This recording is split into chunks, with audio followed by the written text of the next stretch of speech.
करके नष्ट हो गए। तीसरा जन्म हुआ। तीसरा जन्म कहाँ हुआ? एक ब्राह्मण के घर में हुआ। तीसरे जन्म में भी इनका नाम भरत रखा गया। जब जन्म हुआ तो इनके पिता ने पता है क्या किया? इनके कान में गायत्री मंत्र दिया। मस्तक की ललाट की रेखाएं देख करके विचार किया, यह तो बहुत तेजस्वी बालक है, मेरा नाम करेगा। प्रत्येक पिता की कामना होती है कि मेरी संतान मेरा नाम करे।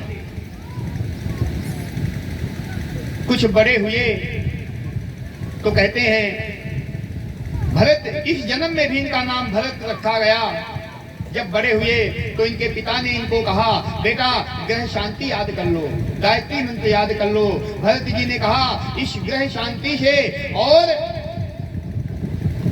मेरा किसी प्रकार का कोई कल्याण होने वाला नहीं है। क्यों? जब मैं ग्रह शांति याद कर लूंगा, पिताजी कहेंगे कर्म कांड प्रारंभ करो, कर्म कांड प्रारंभ करूंगा। फिर कहेंगे जाओ यजमान के बेटा हुआ है, पूजा करवा दो। फिर कहेंगे यजमान की शादी है, जाओ शादी करा दो। फिर कहेंगे यजमान पूरा हो गया, जाओ संस्कार करा दो। जिस चीज से बचना चाहता हूँ मैं फिर उसी चीज में फंस जाऊंगा। कहते हैं यह जो पूजा पाठ वाला कर्म है ना, समझिएगा बात को, जो हमारे ब्राह्मण लोग ये पूजा पाठ का कर्म करवाते हैं, ये बहुत निंदित कर्म कहा गया है। इस कर्म की निंदा की गई है। रामचरितमानस में तुलसीदास जी ने कहा है कि उपरोहित कर्म अति मंदा,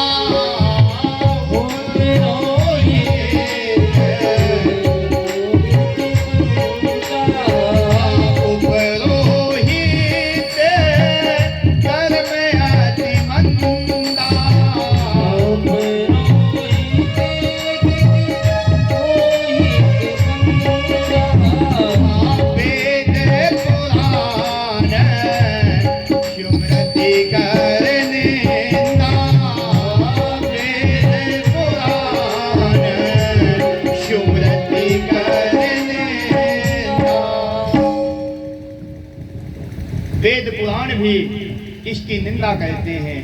भरत जी ने कहा मैं कुछ नहीं याद करूंगा, और भरत जी ने एक शब्द भी याद करके अपने पिता को नहीं सुनाया। पिताजी ने कहा मैंने सोचा था ये बहुत बड़ा विद्वान बनेगा, लेकिन यह तो मूर्ख है, जड़ है, तो इनका नाम हो गया जड़ भरत। समय काल चक्र के अनुसार भरत जी कहते हैं मैं कोई काम नहीं करूंगा, सिर्फ भगवान का भजन करूंगा। और माता पिता का देहांत हुआ। भैया भाभी ने कुछ समय तक भोजन दिया और इसके बाद में कहा ये कोई कार्य नहीं करता, जाओ इसको खेतों में बिठा दो, तो खेतों की रखवाली ही करेगा। खेतों में इनको बिठा दिया गया। जैसे ही चिड़िया खेत का दाना चुगने के लिए आई, तो भरत जी जब उन चिड़ियों को देखते हैं, कहते हैं ये चिड़िया भी तो राम जी की है और ये खेत भी राम जी का है, मैं क्यों पाप लूं? कि राम जी की चिड़िया राम जी का खेत, राम जी की चिड़िया राम जी का खेत, छको चिड़िया बड़े भरते, छको चिड़िया बड़े भरते, राम जी की चिड़िया राम जी का खेत, राम जी की चिड़िया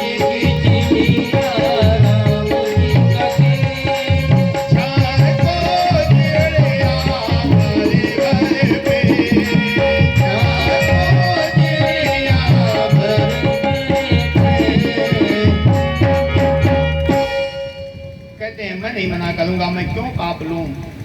और भरत जी ने सारा खेत उजाड़ दिया। जब भरत जी के भाई आए, कहा ये तुमने क्या किया? हमने तुम्हें रखवाली के लिए यहाँ बिठाया था, तुमने सारा खेत चुरा लिया, तुम किसी काम के नहीं हो, चले जाओ यहाँ से। तो कहते हैं भरत जी ना उनको दुख हुआ, और जब रखे थे ना उनको कोई सुख था, तो जड़ भरत जी यहाँ से वन की ओर प्रस्थान कर गए और एक वट वृक्ष के नीचे लेटे हुए हैं। कहते हैं उसी समय एक राजा रहुगण अपने गुरु के यहाँ विद्या प्राप्ति करने के लिए, ज्ञान प्राप्ति करने के लिए अपने गुरु के यहाँ जा रहे थे। तो क्या हुआ, रास्ते में उनका एक सेवक बीमार हो गया। उन्होंने कहा जाओ मेरा राज्य है, कोई भी मिल जाए उसको उठा लाओ, मेरी पालकी में लगा दो। तो भरत जी को ले करके रहुगण की पालकी में लगा दिया गया। देखिए भरत जैसा ज्ञानी एक राजा की पालकी में लगा हुआ है, पालकी उठाए हुए है। जब भरत जी चलते हैं तो 3 पग भूमि आगे की देख करके चलते हैं, क्यों, हमारे पैर के नीचे कोई कीड़ा, कोई चींटी, कोई चींटा न मर जाए। इतने में एक कीड़ा आया, भरत जी ने छलांग लगा दी। अब बताओ जो पालकी उठाने वाला छलांग लगाएगा तो पालकी में बैठने वाले की क्या हालत होगी। जब भरत ने कहा, जब भरत को कहा रहुगण ने, इतना मोटा शरीर लिए है, ठीक से नहीं चला जाता, ठीक से चल, नहीं तो मैं तेरी चिकित्सा करूंगा, तुझे दंड दूंगा। जड़ भरत जी ने कहा तू मुझे क्या दंड देगा, क्यों, जो तू देख रहा है वो मैं नहीं हूँ, और जो मैं हूँ वो तू देख नहीं रहा। क्या हूँ, मैं तो एक आत्मा हूँ, मैं शरीर नहीं हूँ, मैं एक आत्मा हूँ। और आत्मा को कि नैनम छिन्दन्ति शस्त्राणि नैनम दहति पावकः अन्नाचैनं क्लेदयन्त्यापो न शोषयति मारुतः। आत्मा का ना कभी जन्म लेती है, आत्मा ना कभी मरती है, आत्मा को ना कोई शस्त्र छेद सकता है, आत्मा को ना अग्नि जला सकती है, आत्मा को ना वायु सुखा सकती है। मैं वो आत्मा हूं, तू मुझे क्या मारेगा। कहते हैं रहुगण पालकी से कूद पड़े और तुरंत जड़ भरत के चरणों में बंधन कहने लगे, महाराज आप कौन हैं। कि रहुगण तपसा नयाते नच्चे जया निर्वपणाद्रहाद्वा न छन्दशानैव जलाग्निसूर्यैर् सूर्यैर्विना मत्पदयज्ञाभिषेकम्। कहते हैं आप कौन हैं, आप कौन हैं प्रभु। कहीं आप कपिल भगवान तो नहीं है जिनके पास मैं ज्ञान लेने के लिए जा रहा था। मैं यमराज के दंड से नहीं डरता हूँ। आपने जनेऊ पहना हुआ है, आप ब्राह्मण हो, मैं ब्राह्मण से बहुत डरता हूँ। क्यों, ब्राह्मण के नाराज होने से वंश का नाश हो जाता है। आप कौन हैं। जड़ भरत कहते हैं राजन ये तुम्हारी दूसरी गलती, तुम मुझसे पूछ रहे हो कौन हूँ, तो जो तुम हो वही मैं हूँ, और जो मैं हूँ वही तुम हो। मैं एक विशुद्ध आत्मा हूँ, मैं वो परमात्मा का अंश हूँ, और उसी परमात्मा के अंश तुम भी हो। तो जो तुम हो वही मैं हूँ, जो मैं हूँ वही तुम हो। तो इसलिए आत्मा का नाश नहीं हो सकता। क्यों कि ईश्वर जीव अविनाशी,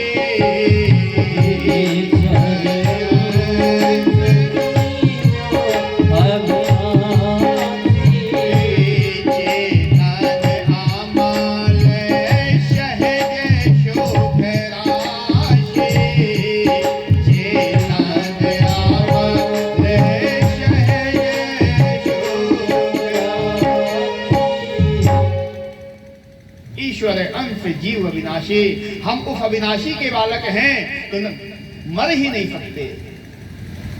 हे राजन ये तुम्हारी गलती, जो तुम पूछते हो जो तुम हो वही मैं हूँ, जो मैं हूँ वही तुम हो। कहते हैं जड़ भरत जी ने बहुत सुंदर उपदेश दिया रहुगण को, और रहुगण कृतार्थ हुए, और महाराज जड़ भरत जी एक बट वृक्ष के पास में जाकर के लेट गए।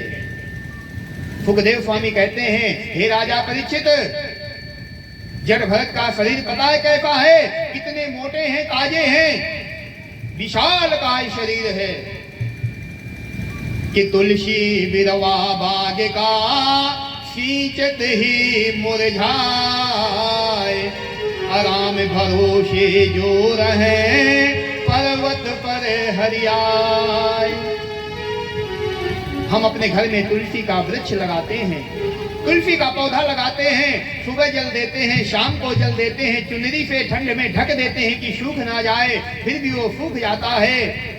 लेकिन जाकर के जंगल में देखिए, पहाड़ों में देखिए, कितने बड़े विशाल वृक्ष खड़े हुए हैं। ना उनको कोई जल देने वाला है, ना उनकी कोई छाया करने वाला है, इतने बड़े कैसे हो गए? तो कहते हैं वो भगवान का आश्रा है। राम भरोसे जो रहे पर्वत पर हरियाए, वो भगवान के भरोसे जो रहते हैं पर्वत में भी हरे भरे रहते हैं। यानी देखो, जड़ भरत जी को भोजन की कोई व्यवस्था नहीं, रहने की कोई व्यवस्था नहीं, लेकिन इतना मोटा ताजा शरीर लिए घूमते हैं। क्यों? भगवान के भरोसे हैं।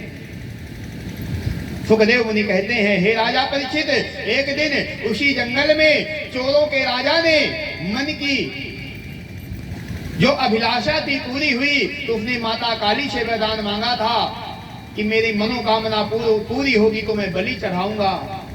बलि चढ़ाने के लिए जड़ भरत को पकड़ लिया गया। जड़ भरत को जब पकड़ लिया गया तो जैसे ही नहला धुला करके बलि देने के लिए उनको उस स्थान पर बिठाया गया, चोरों के राजा ने जैसे तलवार निकाली, सर काटना ही चाहा, काली माता प्रकट हो गई और सभी उन डाकुओं का वध कर दिया। भरत जी को बचा लिया। भरत जी को अपनी गोद में माता काली मैया ने बिठाया। अरे पुत्र, तेरे जैसा भक्त मेरी गोद में बैठने का अधिकारी है, इन डाकुओं से मरने का अधिकारी नहीं है।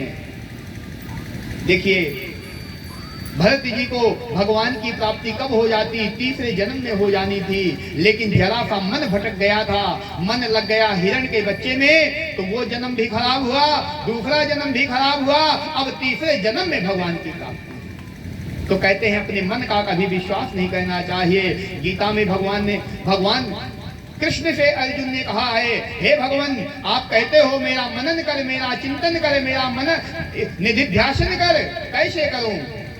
चंचलम ही मनः कृष्ण, हे गोविंद, ये जो हमारा मन है बहुत चंचल है। मैं जब भी आपकी पूजा के लिए बैठता हूँ तो हमारा मन कभी पत्नी में जाता है, कभी पुत्र में जाता है, कभी पुत्री में जाता है, कभी व्यापार में जाता है, कभी समाज में जाता है। क्या करूं? ये मन बहुत चंचल है। भगवान ने कहा, अर्जुन, अगर मन को अपने वशीभूत करना है तो क्या करो? अभ्यासेन तु योगेन। अगले श्लोक में भगवान ने कह दिया अभ्यास कर। कैसे अभ्यास कर? अर्जुन कहता है, प्रभु समझ में नहीं आया। आप लोगों को समझ में आया? अभ्यास कर, नहीं आया ना। हमने कह दिया अभ्यास कर, तो समझ गए कि नहीं समझ पाए? नहीं समझ पाए। समझिए,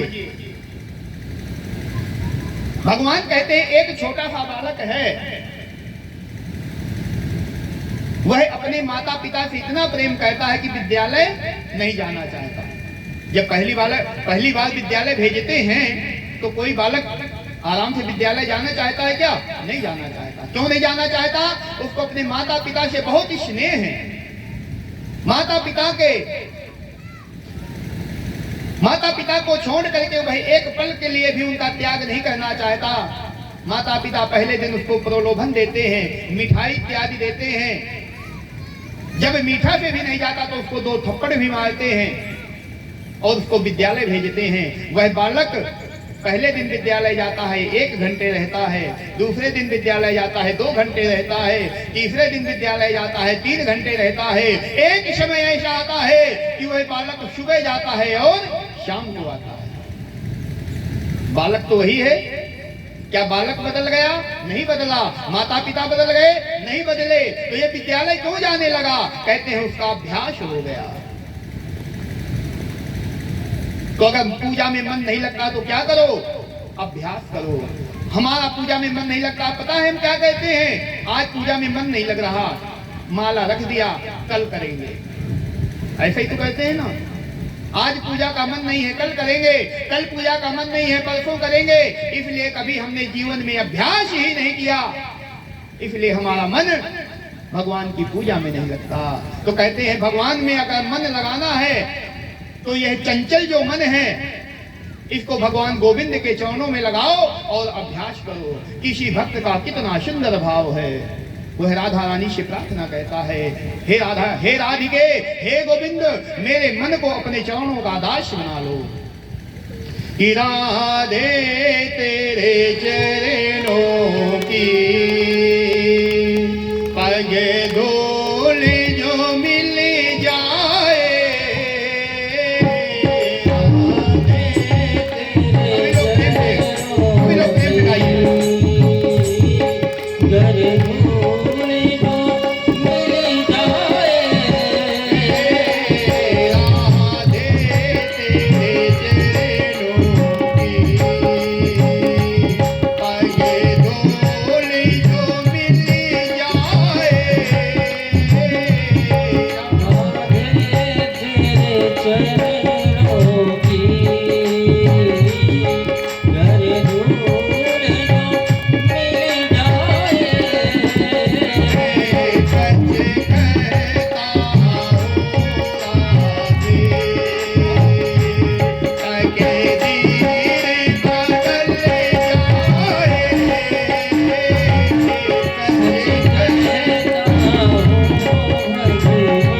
हो मेरे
इस जीवन की एक ही अभिलाषा हो क्या? भगवान के चरणों में हमारी हमेशा प्रीत बनी रहे। भगवान के चरणों में प्रीत बनी रहे, यही जीवन का परम लक्ष्य है। मंजिल क्या है? मंजिल भगवत प्राप्ति ही मंजिल है। कहते हैं जब माता काली ने भरत जी महाराज को अपनी गोद में बिठाकर कल्याण किया, सुखदेव स्वामी कहते हैं, हे राजा परीक्षित, अब मैं तुम्हें बताता हूं कि कौन से व्यक्ति कैसे कर्म कहते हैं तो कैसे स्वर्ग में जाते हैं, और कौन से व्यक्ति कैसे कर्म करते हैं तो कैसे नरक में जाते हैं। यहाँ सुखदेव स्वामी ने राजा परीक्षित को 28 प्रकार के नरकों की कथा सुनाई। ये जो नरक होते हैं ना, 28 प्रकार के होते हैं। चोरी करने वाला कहाँ जाएगा? दूसरी की पत्नी को चाहने वाला कहाँ जाएगा? बेईमानी करने वाला कहाँ जाएगा? चुगली करने वाला कहाँ जाएगा? झूठ बोलने वाला कहाँ जाएगा? सच बोलने वाला कहाँ जाएगा? तीर्थ यात्रा करने वाला कहाँ जाएगा? पाप के रास्ते पर जाने वाला कहाँ जाएगा? इस प्रकार से ये 28 प्रकार के नरक होते हैं। जो व्यक्ति जैसे कर्म करता है उसी प्रकार से वैसे नरक में उसको भेजा जाता है। कहते हैं कामिश्र और अंधता मिश्र, रौरो, महारौरो, ये 4 जो नरक हैं बहुत ही दंडदायक नरक है। वहां तेल की कड़ाही होती है। रौरो नरक में तेल की कड़ाही में खौलता हुआ तेल होता है। जो दूसरे के सोने की चोरी कर लेता है, दूसरे की पत्नी का हरण कर लेता है, तो कहते हैं उसको खौलते हुए तेल में डाला जाता है और उसको खौलते हुए तेल में डाल करके उसको निकाला जाता है, लेकिन उसकी मृत्यु नहीं होती। राजा परीक्षित ने कहा, महाराज ये जीव तो यहां मर गया, मरने के बाद हमने उसके शरीर को जला दिया और जो आत्मा थी वो भगवान के पास चली गई। आत्मा ना सुख भोगती है ना दुख भोगती है। आपने बताया ना कि आत्मा को ना कोई मार सकता है, ना जल गला सकता है, ना वायु सुखा सकती है, ना अग्नि जला सकती है, ना आत्मा का कभी जन्म होता है, ना आत्मा की कभी मृत्यु होती है। तो ये नरक को कौन भोगता है? सोचनीय बात है कि नरक को भोगता कौन है। आत्मा तो चली गई, आत्मा स्वर्ग को नरक को नहीं जाती, और यह जीव को हमने जला करके भस्म कर दिया, तो स्वर्ग और नरक को भोगता कौन है? तो कहते हैं मरने के बाद एक अंगूठे के बराबर शरीर प्राप्त होता है, जिसमें हाथ, नाक, आंख, पैर, पेट सब कुछ होता है। यह अंगूठे के बराबर जो शरीर प्राप्त होता है, यही शरीर स्वर्ग और नरक को जाता है। यही नरक में जाकर के तेल की कड़ाही में पकाया जाता है। जो जीवों की हत्या करता है वही जीव उसको, उसके शरीर को नोच नोच करके खाते हैं, लेकिन मृत्यु नहीं होती। क्यों? भगवान की तरफ से ऐसी व्यवस्था दी गई है। अगर मृत्यु हो जाएगी तो सुख और दुख कैसे भोगेगा? जो दूसरे की पत्नी को चाहने वाले होते हैं तो कहते हैं वहां एक लोहे की नारी बनी होती है, और लोहे की नारी को आग में पकाया जाता है। जो पुरुष दूसरे की नारी को चाहता है तो कहते हैं उस पुरुष को वहां उस लोहे की तपती हुई नारी का आलिंगन कराया जाता है। ऐसे दुख मिलते हैं। जब ऐसे नरकों का वर्णन सुना परीक्षित जी महाराज ने, तो परीक्षित जी महाराज कहते हैं, हे सुखदेव स्वामी, इन नरकों से बचने का कोई उपाय है? सुखदेव स्वामी कहते हैं, हे राजा परीक्षित, ये जो नरक हैं पता है क्या है? कहते हैं धोबी घाट है। जिस प्रकार से धोबी दूसरे के कपड़े को धोता है, धोबी से कपड़े धुलवाइए, 2 महीने में कपड़े खत्म हो जाते हैं। क्यों? ऐसी जोर की पटकनी मारता है वो। तो ये नरक क्या है? ये नरक धोबी घाट है। और वहां जो यमराज के दूत हैं, इस जीव को वहां पटक पटक के मारते हैं। तो नरक से बचना है तो क्या करो? भगवान का भजन करो। तो कोई ऐसा भी है क्या जिसने बुरे कर्म किए हो फिर भी नरक से बच गया हो? तो कहते हैं हाँ, एक है जिसने बहुत जीवन पर्यंत बहुत बुरे कर्म किए लेकिन अंत के समय में नरकों से बच गया। तो कहते हैं कौन है? तो कहते हैं कि सक्रन मनः कृष्ण पदारविंदयोर निवेशितम तद्गुणरातिरैरः नाते यमम पाशभृतश्च तद्भृतान् स्वप्ने पश्यन्ति हि जीर्णानि निष्कृता। कहते हैं एक है, कौन? एक अजामिल नाम का ब्राह्मण है। बहुत सुनने योग्य कथा है। अजामिल नाम का एक ब्राह्मण था। ऐसा नहीं है कि जो सतमार्गी है ये कभी कुमार्गी नहीं हो सकता। कहते हैं सतमार्गी भी कुमार्गी बन जाते हैं। यह अजामिल नाम का ब्राह्मण त्रिकाल संध्या करने वाला था। कहते हैं ब्राह्मण को संध्या करनी चाहिए।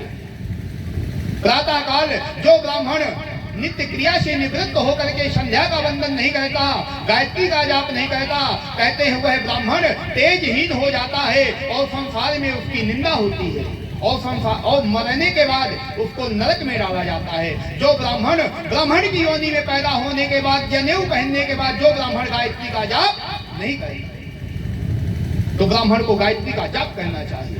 और उन ब्राह्मणों को तो अवश्य कहना चाहिए जो यजमान के यहाँ का भोजन करते हैं। यजमान के यहाँ का भोजन करने वाले को तीनों समय, प्रातः, मध्याह्न और सायंकाल, तीनों समय गायत्री का वंदन करना चाहिए, गायत्री का जप करना चाहिए। क्यों? यजमान जो सीधा देता है ना और ब्राह्मण को अपने यहाँ भोजन कराता है, वो क्या कराता है? यजमान अपने पाप खिलाता है। यजमान ब्राह्मण को अपने पाप खिलाता है और वो ब्राह्मण उसके पाप खा के आता है। अगर वह गायत्री का जप नहीं करेगा तो अपने पाप और यजमान के पाप, दोनों पाप उसका नाश कर देंगे। इसलिए ब्राह्मण को गायत्री का जाप करना चाहिए। गायत्री के जाप से कहते हैं चेहरे पर तेज आ जाता है, मुखार बिंद चमकने लगता है। अगर मुखार बिंद धूमिल हो गया, मलिन हो गया, समझ लीजिए ये ब्राह्मण गायत्री का जाप नहीं करता। और उस ब्राह्मण से कोई भी कराई गई क्रिया निष्फल हो जाती है जो ब्राह्मण गायत्री का जाप नहीं करता। गायत्री का इतना महत्व है। कहते हैं गायत्री मंत्र को कभी माइक पे नहीं बोलना चाहिए।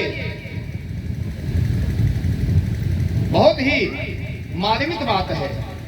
गायत्री मंत्र को कभी माइक पे नहीं बोलना चाहिए। गायत्री मंत्र को इतना बोलना चाहिए कि हमारे ओठ हिले लेकिन हमारे मुंह की आवाज हमारे कानों को ना सुनाई दे। आपने देखा होगा जब ब्राह्मण हवन कराते हैं ना, तो जब गायत्री मंत्र का हवन कराते हैं तो सिर्फ स्वाहा बोलेंगे, मंत्र नहीं बोलेंगे। लोग तो माइक में अपने घर में साउंड लगाए हुए हैं, दिन भर चल रहा है गायत्री मंत्र। लैट्रिन जा रहे हैं तब भी गायत्री मंत्र चल रहा है, बाथरूम जा रहे हैं तो गायत्री मंत्र चल रहा है। गलत है, इसका पाप भोगना पड़ेगा। गायत्री मंत्र ऐसे नहीं बोला जाता। गायत्री मंत्र बहुत ही एक बात मैं सार्थक बात बताता हूं, हमारी माताओं बहनों को गायत्री मंत्र जपने का अधिकार नहीं है। वाल्मीकि रामायण में आता है माताओं को बहनों को गायत्री मंत्र का जाप नहीं करना चाहिए। क्यों? गायत्री मंत्र का जाप वही कर सकता है जो यज्ञोपवीत धारण करता है। जनेऊ पहनने वाला ही गायत्री मंत्र का जाप कर सकता है। जो जनेऊ नहीं पहनता, अगर वह गायत्री मंत्र का जाप करता है तो वो ब्राह्मण हो, चाहे वैश्य हो, चाहे क्षत्रिय हो, उसका पतन हो जाएगा। माताओं को गायत्री मंत्र नहीं जपना चाहिए। यह ब्राह्मण अजामिल गायत्री मंत्र त्रिकाल संध्या करने वाला था। एक दिन क्या हुआ, कहीं रास्ते में जा रहा था, देखा एक पुरुष एक वेश्या के साथ में रमण कर रहा था। देखते ही इसकी बुद्धि कुंठित हो गई। उस वेश्या के पास में गया और कहा, देवी मेरे घर में बहुत धन है, मेरे घर में चलो। वेश्याओं को क्या चाहिए? धन ही तो चाहिए। वह वेश्या अजामिल के साथ में आ गई अजामिल के घर में। अजामिल के घर पहुंच करके देखा, कहा ये बूढ़ी से माता बैठी है, कौन है? अजामिल ने कहा मेरी पत्नी है। कहा इसको भगाओ। अजामिल ने उसके मोह पाश में अपनी पत्नी का त्याग कर दिया। सायंकाल पूजा करने के लिए अजामिल बैठा तो उस वेश्या ने कहा, पूजा करने के लिए मुझे नहीं लाए हो, मुझे धन चाहिए, जाओ धन कमा के लाओ, ये पूजा पाठ बंद करो। तो कहते हैं जो अजामिल त्रिकाल संध्या करता था वह चोरी करने लगा। हम धन दो रास्ते ही तो धन कमाते हैं। एक न्याय से धन कमाते हैं, जब न्याय से नहीं पूरा होता तो अन्याय से कमाते हैं। जब अन्याय से कमाते हैं तो क्या होता है कि अन्यायोपार्जितं वित्तं 10 वर्षाणि तिष्ठते अप्राप्ते एकादशे वर्षे समूलं तद् विनश्यति। कहते हैं अन्याय से अर्जित किया गया धन। देखिए यहाँ जितने व्यक्ति बैठे हैं सब लोग दो रास्ते से पैसा कमाते होंगे, या कोई होंगे जो एक ही रास्ते से कमाते होंगे। सब लोग ये बात अपने अपने ऊपर धारण करना। ये जो बात है मैं अपने ऊपर लूंगा, आप लोग अपने ऊपर लेना। समझना कितनी सत्यता है। अन्याय से अर्जित किया गया धन 10 वर्ष तक चलता है, 11वें वर्ष में समूल नष्ट हो जाता है। लेकिन कई बार होता है कि हम देखते हैं कि जो अन्यायी व्यक्ति होता है, जो पापी व्यक्ति होता है, गलत रास्ते पे धन कमाने वाला, वह 20 साल तक भी चलता है, 30 साल तक भी चलता है, 40 साल तक भी चलता है। ऐसा देखते हैं ना।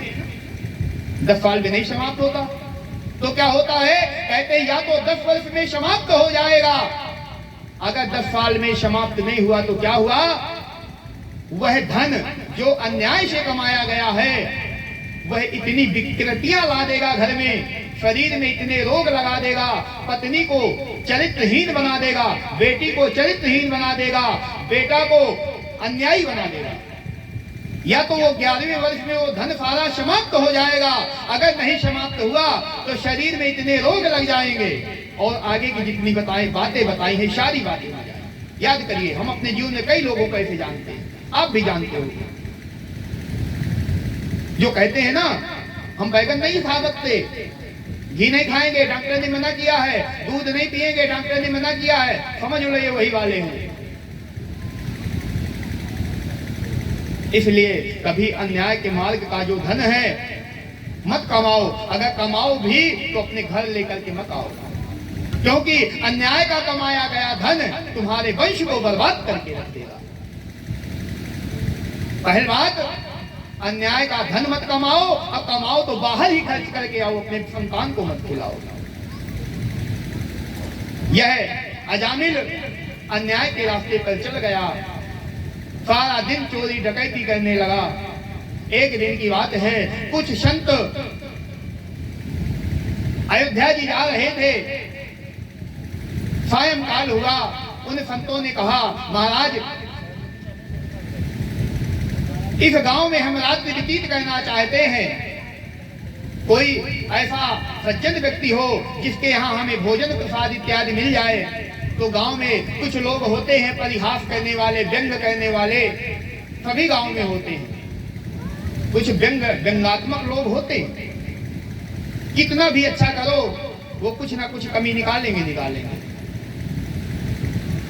उपहास करने वाले होते हैं, उन लोगों ने उन संतों से उपहास कर दिया, बाबा जी भोजन करना चाहते हो, रात को ठहरना चाहते हो, हाँ बेटा, तो अजामिल के घर चले जाओ। अजामिल के घर भेज दिया। जब संत अजामिल के घर पहुंचे, दरवाजे पर वेश्या खड़ी हुई थी। वेश्या ने देखा मेरे दरवाजे पर संत आए हैं, तो ब्राह्मण की तो संगत की ही थी, ब्राह्मण की तो पत्नी थी, कुछ ना कुछ बुद्धि तो आ ही गई। महाराज आप यहाँ कहाँ आ गए? मेरा घर आपके योग्य नहीं है, आप यहाँ से चले जाओ। तो कहते हैं उन संतों ने कहा, देवी अब हम आ गए हैं तो आज हम यहीं रुकेंगे।